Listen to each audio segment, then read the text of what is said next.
Kiru power project के अंदर आज फिर एक शख्स की मौत हो गई है और मौत जो है वो काम करते करते हुई है। पिछले कई सालों से लगातार हम इन पावर प्रोजेक्ट के अंदर जो मौत का तांडव है वो लगातार चल रहा है। ना तो इंतज़ामिया की आंखें खुल रही हैं, ना तो यहाँ के पॉलिटिकल पार्टीज़ जो है इसकी तरफ कोई ध्यान दे रही हैं। वो सिर्फ सियासत चमका रहे हैं और जो मरता है उस पर भी सियासत चमकाते हैं। आज फिर राकेश कुमार सनाब जंतराम आरो सुमना बाटा पुलर जो है वो कीरू पावर प्रोजेक्ट के अंदर डैम साइट में काम कर रहा था, जहां उसका पैर खिसकने से मौके पर ही मौत हो गई। जैसे ही ये वाक़ा वहां पर हुआ, आसपास के जितने भी वहां वर्कर्स थे उन्होंने उसको वहां से एम्बुलेंस के ज़रिए डिस्ट्रिक्ट हॉस्पिटल पहुंचाया गया, जहां डॉक्टरों ने उसे मुर्दा करार पाया।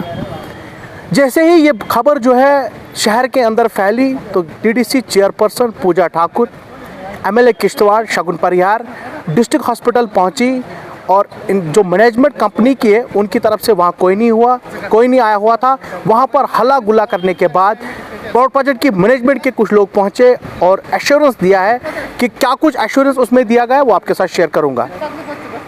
एक एश्योरेंस लेटर वहां पर पहुंचा जिसमें उन्होंने कहा कि आखिरी रसूमात के लिए 1 लाख रुपए का उन्होंने उसमें लिखा है। मगर दूसरी साइड से दूसरा एक एश्योरेंस लेटर वायरल हुआ जहां पर एडिट करके पेन से लिखा गया है 2 लाख रुपए। मतलब साफ तौर पर पिक्चर साफ सामने नहीं आई कि राकेश कुमार को जो है आखिरी रसूमात के लिए कितने रुपए दिए जाएंगे, क्या लाख रुपए दिया जाएगा या 2 लाख रुपया दिया जाएगा, इसमें साफ तौर पर कुछ भी नहीं है। उसके बाद दूसरा इसमें इन्होंने लिखा है कि इसको कंपनसेट किया जाएगा एज पर नॉर्म्स, मगर ये भी नहीं लिखा गया है कि इसको कितने मिलेंगे। उसके बाद तीसरा ऑप्शन उन्होंने इसमें डाला है कि अगर इनकी फैमिली मेंबर से कोई नौकरी करना चाहता है उनको नौकरी दी जाएगी, ये कुछ लिखा है इसमें। जैसे ही एमएलए किश्तवाड़ शगुन परिहार वहाँ पहुँचती है, डीडीसी चेयरपर्सन पूजा ठाकुर वहाँ पहुँचती है, तो डीडीसी चेयरपर्सन ने मैनेजमेंट से बात करते हुए ये बताया कि हाल ही कुछ महीनों पहले ढटपेट इलाके से एक शख्स रहने वाला था जिसकी मौत जेपी कंपनी के अंदर हुई थी। जिस तर्ज पर उसको कंपनसेट किया गया था उसी तर्ज पर इस राकेश कुमार को भी कंपनसेट किया जाए। मतलब जब ढटपेट से ताल्लुक़ रखने वाला जो शख्स जिसकी मौत जेपी कंपनी के अंदर हुई थी उसको बताया ये जा रहा था कि 15 से 20 लाख रुपए उसको कंपनसेट किया गया था। उसकी मिसेस को सीबीपीपी के अंदर जॉब दी गई थी, उनके बच्चों की पढ़ाई का जितना भी खर्चा था वो कंपनी ने उठाया है। डीडीसी चेयरपर्सन यही कहकर जो है मैनेजमेंट से बात कर रही थी, तो एमएलए किश्तवाड़ जो है वो वहाँ से उठकर जो डीडीसी चेयरपर्सन है उसके साथ बहस व मुबाहिसा होने शुरू हो गया है। कैमरे में सारी चीज़ें रिकॉर्ड हो गई हैं और डीडीसी चेयरपर्सन ये बार बार एमएलए किश्तवाड़ को कह रही हैं कि जिस तर्ज पर ये सब हुआ है और हम सबको एक ही प्लेटफॉर्म पर आकर बात करनी चाहिए, और अगर इस वक्त आप कहीं किसी पार्टी से भी मुंसलिक है वो अपनी जगह, मगर जिस राकेश कुमार की मौत हो गई है, जिन 4 बच्चों का बाप मर गया है, उसके लिए बात करनी चाहिए। बात यहीं तक नहीं रुकी, डिस्ट्रिक्ट हॉस्पिटल के अंदर हल्ला गुल्ला शुरू होने लगा। उसके बाद कंपनी मैनेजमेंट की तरफ से कुछ लोग आते हैं, वो एक एश्योरेंस लेटर लेकर आते हैं जिसमें खड़े खड़े ही एडिटिंग कर दी गई। जो कंपनी की तरफ से भेजा गया एश्योरेंस लेटर था उसमें यह लिखा गया है कि 1 लाख रुपए आपको मिलेगा, मगर जब वहाँ हल्ला गुल्ला हो गया तो कंपनी मैनेजमेंट के कुछ लोगों ने उसको 1 लाख की जगह 2 लाख लिख कर दिया। अब ये किस हद तक सही है, क्या राकेश कुमार को 1 लाख रुपए मिलेगा या 2 लाख रुपए मिलेगा, इसकी कोई भी एश्योरेंस नहीं है, क्योंकि कागज़ वो माना जाता है जो प्रिंटेड हो, जिसमें एडिटिंग की गई है, जिसमें पेन घुसाया जाता है, उसको अथॉरिटी जो है वो नहीं मानती है। अब राकेश कुमार को मिलने क्या जा रहा है उस पर हम बने रहेंगे, क्या कुछ उसको मिलेगा। मगर डीडीसी जो चेयरपर्सन है पूजा ठाकुर, उन्होंने मीडिया से क्या कुछ बात करते हुए बताया।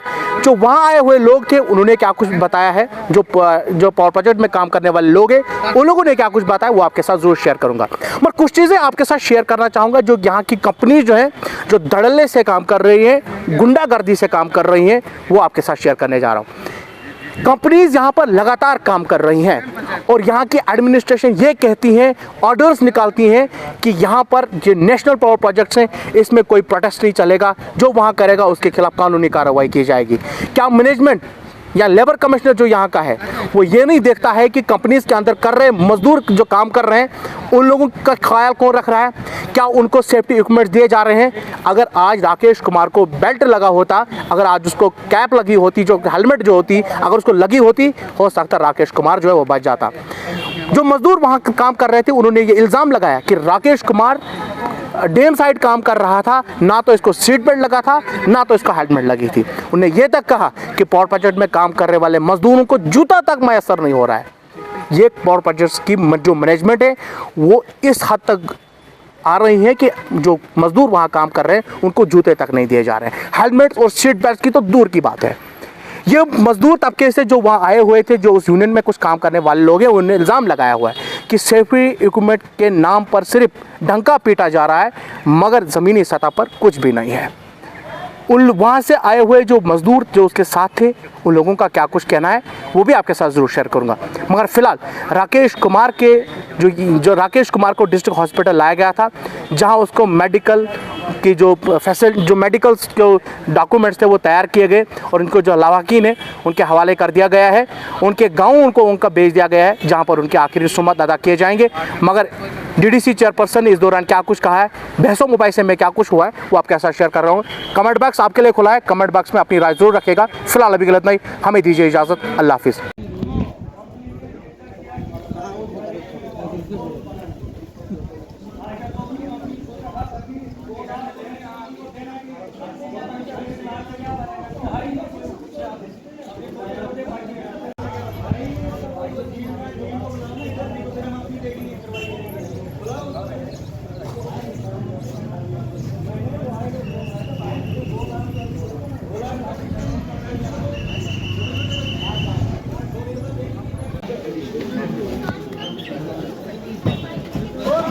आराम से आराम से आराम से आराम से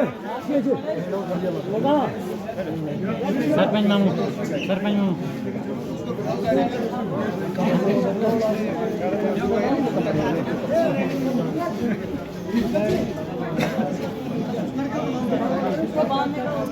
कुछ नहीं होगा यहाँ बैठेंगे। इसमें बेल्ट लगी है, बेल्ट तो हो जाएगा।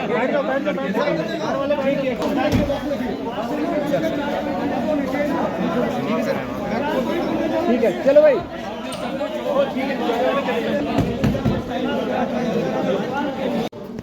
हर रोज़ जो ज़ख़ीरा हमारा जिसको इंटरनेशनल नेशनल प्रॉपर्टी के नाम से जाना जाता है, चिनाब वैली में जो चल रहा है, हर किसी का जो रोज़गार लग रहा है। मानता हूँ मैं कि हर किसी नौजवान की यही क्षमता है कि मैं इस पे काम पे लग जाऊँ और मैं रोज़गार कमाऊँ, लेकिन रोज़गार के साथ साथ में अपनी जान की कुर्बानियाँ हो रही हैं। वहाँ पे एक ही बात है कि सेफ्टी की जो क्लासें हैं वो नहीं लगती हैं, जो मुनासिब सेफ्टी है वो दी नहीं जाती है, जिसकी वजह से ऐसी घटनाएं घटती है। अभी जो डेड बॉडी अंदर पड़ी है, मेरा सक्का चचेरा भाई है, घर में कोई कमाने वाला नहीं है। इसका एक भाई है, सक्का भाई है, जिसको लड़का एक ही कमाने वाला था। परसों उसका 13वां दिन निकाला था, वो पहले ही मर गया। 13वां निकालने के बाद कल 14वां दिन आया, आज 15 दिन पे खुद ड्यूटी गया और खुद कुर्बान हो गया प्रोजेक्ट के पीछे। और मैं चाहता हूँ खास करके मैनेजमेंट, हमारी पटेल मैनेजमेंट जो है, सेफ्टी के बारे में वो ध्यान नहीं दे रही। कोई भी क्लासेस नहीं है, कोई ध्यान नहीं दे रही है। यदि अगर इसको रस्सा लगा होता, सेफ्टी बेल्ट लगी होती, दरिया में भी चले जाता लेकिन बहता ना ऊपर से, बचाव हो जाता था। लेकिन वैसी कोई चीज़ दिखने को नहीं मिलती है। वजह यह है कि हमें जान अपना खोना पड़ता है। इसलिए दूसरी बात मैं ये कहना चाहता हूँ कि एक इंसानियत की मौत चलेगी। इंसान की मौत तो होती रहती है, हम सब इंसान हैं, लेकिन गौरतलब की बात यह है कि एक इंसानियत आज शर्मसार हो रही है कि जिसके बलबूते पे वो नाच रहे हैं बड़े बड़े ऑफिसर, अपने आप को फख्र से बोलते हैं कि हाँ हम कंपनी वाले हैं, लेकिन आज उसी जिसके बलबूते पे नाचने वाले आज कुर्सी पर बैठे हुए हम यहाँ पे अपनी जान को रो रहे हैं। लेकिन टस में मास नहीं है, कोई आचार का यहाँ पे नहीं है, कोई लिहाजा यहाँ पे नहीं है, जबकि इंसानियत शर्मसार हो चुकी है। इंसान का कत्ल नहीं है, इंसान का कत्ल करने पे बैठी है मैनेजमेंट यहाँ पे। लेकिन मैं प्रशासन को भी बोलना चाहता हूँ कि कम से कम गौर किया जाए, आम गरीबों के ऊपर गौर किया जाए। इससे ज़्यादा